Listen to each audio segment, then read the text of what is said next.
parang mga buto ko parang, alam mo yung parang nagkakalasan. Yung kamay ko, hindi ko, alam mo yung hindi ko magalaw ng ganito. Good morning guys. So yan, today ay papasok ako ngayon, Martes. Kahapon guys, di ako nakapasok gawa na nung Sunday na pag-uwi ko. Diba, sabi ko sa last vlog ko, nagtai yung kai at suka yung asawa ko. Tapos nung gabi guys, ako naman yung nagsuka, tapos nagtai din ako na, alam mo yun, yung hina na ako.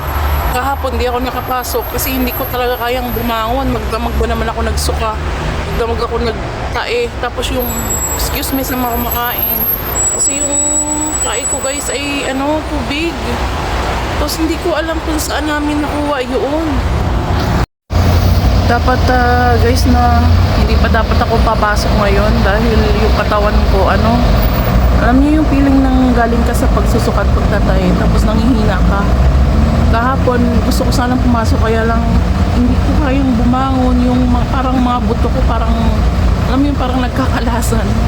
Yung kamay ko hindi ko, alam mo yung hindi ko magalaw ng ganito. Parang ngimi na siya, yung parang kong dehydrated na ako. Minom ako nung gamot nung pinainom ko kay Jacob nung siya yung nagtai at nagsuka. Tapos uminom din ako ng Gatorade, nagpabili akong Gatorade. Kung ano yung ginawa ko dun sa asawa ko para gumaling, yun din yung ginawa ko sa sarili ko. Ako yung naggamot sa sarili ko kasi hindi rin makagalaw yung isa. Tapos hindi naman pwede akong tulungan ng mga bata. Tapos sinabayan ko guys nung Nurofen para pantanggal ang sakit ng katawan, yung makabangon ako kasi pumasok na yung asawa ko kahapon ng hapon kasi bang 3:30 siya. Ayaw pang asahan niya pumasok kasi nagtatai pa siya ng paunti-unti. Pero hindi katulad nung maya-maya ay sa CR siya. Pumasok na siya. Siyempre kailangan ko intindihin yung dalawang bata. Kailangan ko magluto ng pagkain. Ayan. Ngayon nakabangon na ako guys. Hindi na ganun kasakit yung katawan ko. Yung alam niyo parang may energy na ako. Kaya nakapasok ako, pinilit kong pumasok, uminom ako ng MC-Mecta, yun yung sabi ng boss ko na kailangan kong inumin. Tapos ngayon, napakiramdaman ko yung tiyan ko na wag akong patay tayo pag ako inabot dito sa daan. Papasukan ko ngayon yung regular client ko na mabait. Hindi ko alam guys kung saan namin nakuha yung pagkakait ng susuka namin or gawa sa tubig. Pero imposible kasi yung tubig namin guys, binibili namin yung sa Mega Image, yung alam mo yung tig 3 lay na malaking bottle na siya, alam mo mga katipid ka, yun yung binibili namin kasi matagal na namin gamit yun. Pero hindi ko alam kung saan kami nagkai. Hindi naman kami kumukuha ng tubig sa faucet pero yun yung ginagamit namin sa pagluto. Pero syempre pinapakuluan naman yun.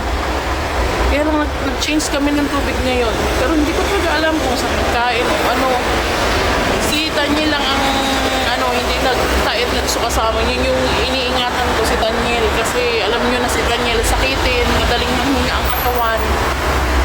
Kaya yun yung pinapaano ko kay doon sa asawa ko ngayon, pinapabantayan. Diba? Nandito na ako guys sa bus.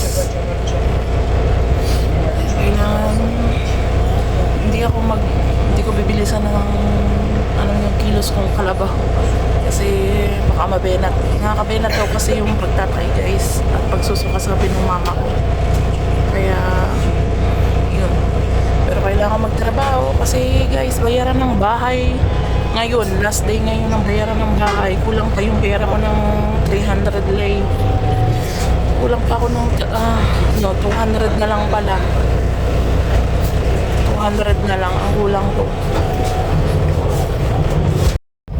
Alam nyo ba guys, gumagalaw yung bus kasi di ba pag minsan yung bus may na parang lubak. Hindi naman lubak dito yung alam mo yung parang may wall tapos umaangat-angat yung bus. Tumataas yung puwet ko. Tumataas yung puwet ko kasi pakiramdam ko yung tiyan ko, alam mo yung humihila or mamaya mapaano ako dito sa bus.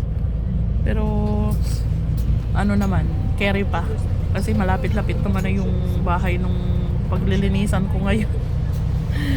Ay Lord, please guide me Lord. Ginagawa ko lang naman to para makasurvive ang family ko.